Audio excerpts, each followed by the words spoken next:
Avant de commencer, on propose une minute de silence pour tous les civils palestiniens et israéliens qui sont morts suite à ces conflits et au génocide en cours actuel. Ensuite, on lira l'appel qui a été écrit par des associations en soutien à la Palestine et qui a été signé par plusieurs co-signataires dont on dira les noms tout à l'heure. Et on laissera le micro ouvert pour toutes celles et ceux qui souhaitent s'exprimer. Excusez-moi. Est-ce que vous expliquez ce que c'est la FPS ? L'Association française de soutien à la Palestine. Donc c'est une organisation nationale qui est à l'origine de pas mal de manifestations en France. Alors jusqu'à présent elles ont été interdites, mais depuis peu elles sont autorisées, oui, effectivement. Donc en France on en organise quand même pas mal dès ce week-end. Et moi je suis le représentant local de cette association. Votre prénom c'est comment ? Jean-Jacques Riquet.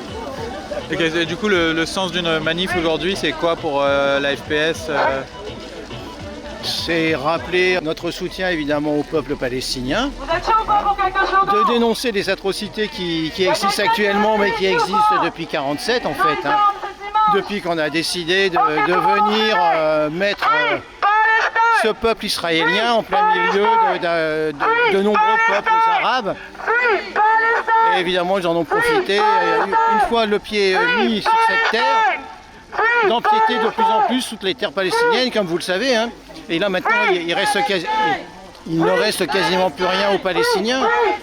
Et le peu qu'ils ont, que ce soit dans la bande de Gaza ou en Cisjordanie, c'est excessivement contrôlé par l'État israélien, qui leur coupe l'électricité, le gaz, les vivres à volonté, régulièrement. Il n'y a pas qu'en ce moment avec le blocus, ça existe depuis des années. Halte au massacre à Gaza.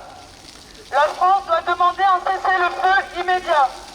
Nous exigeons l'arrêt immédiat des opérations militaires contre la bande de Gaza.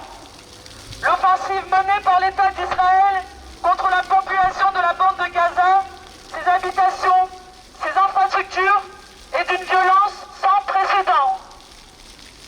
Nous condamnons les crimes de guerre commis par les commandos du Hamas contre les civils israéliens. Crimes qui ont coûté la vie à plus de 1400 personnes, dont des centaines de femmes et d'enfants. Comme tout peuple opprimé, le peuple palestinien a le droit de résister, mais rien ne peut justifier de tels actes. Ces crimes ne peuvent en aucun cas justifier qu'Israël commette d'autres crimes de guerre avec l'aval de ses alliés. Chaque victime civile, israélienne comme palestinienne, est à déplorer. Chaque vie humaine compte, autant qu'une autre à nos yeux. Nous exigeons la libération immédiate de tous les civils pris en otage. Des quartiers entiers de la bande de Gaza ont été rasés. Des écoles, des universités, des hôpitaux détruits. On compte ce 18 octobre 3478 personnes tuées, dont 853 enfants et 6 journalistes. Du fait d'un fait inhumain, l'eau, l'électricité et la nourriture manquent cruellement. Déjà durement touchée, la population de la bande de Gaza est au bord d'une catastrophe humanitaire majeure. Ce sont des crimes de guerre et qui visent aujourd'hui les hommes, les femmes et les enfants de la bande de Gaza au nombre de 2,2 millions. Nous demandons d'urgence au président de la République de cesser son soutien inconditionnel à la politique israélienne. La France devrait porter la voix de la paix. La France doit demander la levée immédiate du siège inhumain imposé par la population à la population de Gaza et l'annulation de l'ordre d'évacuation de la moitié du territoire de la bande de Gaza. Au-delà de la catastrophe humanitaire que nous dénonçons, rien ne peut justifier la destruction massive des infrastructures civiles qu'impliquerait une telle opération. Nous exigeons l'arrêt des opérations militaires contre la bande de Gaza, dont les populations civiles sont et seront les principales victimes, dans le cadre d'un cessez-le-feu total et immédiat.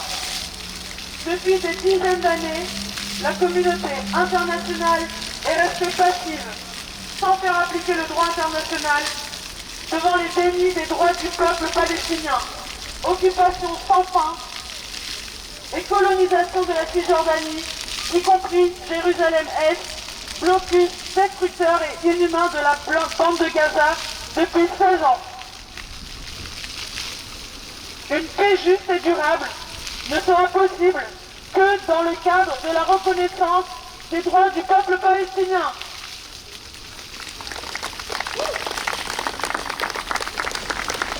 La France est le premier exportateur européen d'armes vers Israël, un sinistre record.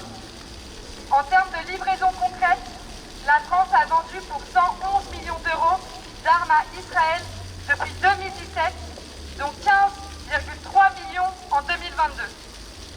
Bombes, torpilles, matériel de conduite de tir, charges explosives, fusils d'assaut, les matériels de guerre français équipent de fait en partie l'armée israélienne.